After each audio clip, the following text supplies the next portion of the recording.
السلام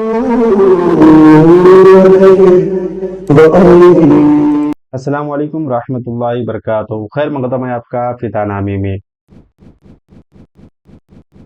دوستو، ایو دہیا کی ایک عظیم شخصیت شیخ شمس الدین اودھی اشرفی علیہ رحمۃ رضوان کی بھی ایک بلند پایا مقام رکھنے والی شخصیت ہے۔ آپ کے حوالے سے تاریخ السلطنت مخدوم جہانگیر اشرف سمنانی علیہ رحمۃ رضوان فرمایا کرتے تھے، اشرف شمس و شمس اشرف است، یعنی کہ اشرف اور شمس بظاہر دیکھنے میں دو ہیں، حقیقت میں ایک جان ہیں، دو دل ہیں مگر حقیقت میں ایک ہی جان ہے۔ اسے شیخ شمس الدین اودھی رحمہ اللہ علیہ کی مقام و مرتبے کا اندازہ بخوبی لگایا جا سکتا ہے۔ حضرت شیخ شمس الدین فریاد رس کے والد گرامی کا نام نظام الدین اودھی تھا۔ آپ ہند کے مشہور مشائخ میں رہے، علوم دینیا کی تحصیل مولانا رفیع الدین اودھی رحمہ اللہ علیہ سے کی اور طویل عرصے تک ان کی خدمت میں رہے اور تعلیم سے فراغت کے بعد انہی سے بیعت ہو گئے۔ اس کے بعد تاریخ السلطنت مخدوم اشرف جہانگیر سمنانی رحمہ اللہ علیہ کی جانب رجوع کیا اور انہی سے خلافت پائی، اور آپ مخدوم اشرف جہانگیر سمنانی رضی اللہ عنہ کے خلفائے کبار میں شمار ہوتے تھے۔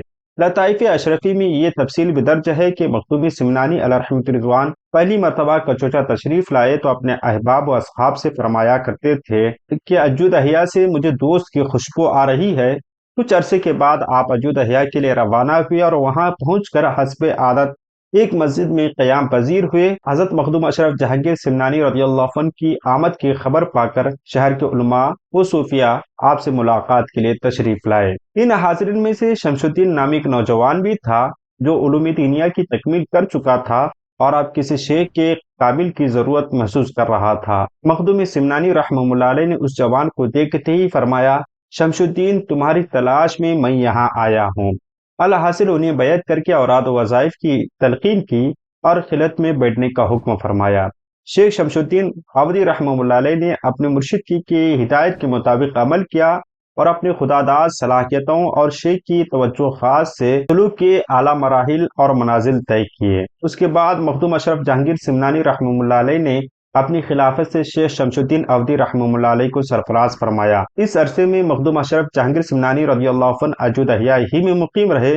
شیخ شمس الدین رحمہ اللہ علیہ کو درجہ کمال تک پہنچانے کے بعد یہاں سے رخصت ہوئے اور سدھور لکھنؤ جائز ہوتے ہوئے آپ کچوچا تشریف لے گئے۔ مخدوم اشرف جہانگیر سمنانی رضی اللہ عنہ کی واپسی کے کچھ عرصے کے بعد اجود احیا کے منصب دار سیف اللہ خان اپنے چند آدمیوں کے ساتھ کچوچا کی مقدس سرزمین پر حاضر ہو کر آپ کی خدمت میں حاضر ہوئے۔ حضرت مخدوم اشرف جہانگیر سمنانی رحمہ اللہ علیہ کی عظمت، بزرگی اور للہیت کو دیکھ کر اس قدر متاثر ہوئی کہ اسی سفر میں آپ سے بیعت ہو گئے۔ کچھ دن خانقاہ میں قیام کیا۔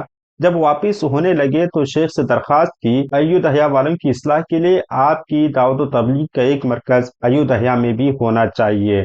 چنانچہ ان کے اصرار پر مخدوم اشرف جہانگیر سمنانی رضی اللہ عنہ نے ایو دہیا میں خانقاہ تعمیر کی۔ اپنے محبوب مرید و خلیفہ حضرت شیخ شمس الدین اودھی رحمہ اللہ علیہ کو اپنا جانشین بنا کر ایو دہیا والوں کی اصلاح و تربیت کی خدمت ان کے سپرد فرمائی۔ شیخ شمس الدین اودھی رحمہ اللہ علیہ اسی خانقاہ میں بیٹھ کر زندگی بھر تہذیب، سلوک اور اخلاق اور تزکیہ نفس کی تعلیم دیتے رہے اور اس طرح کثیر تعداد نے آپ سے استفادہ کیا۔ قلب کی طہارت، روح کی پاکیزگی نے شیخ شمس الدین اودھی رحمہ اللہ علیہ کی دعا میں ایسی تاثیر پیدا کر دی تھی جس مقصد کے لیے اللہ تعالیٰ کی بارگاہ میں دست طلب دراز کرتے قاضی الحاجات اسے پوری کر دیتا تھا۔ اسی خصوصیت کی بنا پر عوام و خاص میں آپ فریاد رس کے نام سے مشہور اور معروف ہوئے۔ ایک تحقیق کے مطابق حضرت شیخ شمس الدین اودھی رحمہ اللہ علیہ کا وصال 7 محرم الحرام 790 ہجری جمعہ کے روز ہوا، جبکہ آپ کے پیر و مرشد باحیات تھے۔ ایک اور قول کے مطابق آپ کا انتقال حضرت مخدوم اشرف جہانگیر سمنانی رضی اللہ عنہ کے انتقال کے بعد ہوا۔ واللہ عالم بالصواب۔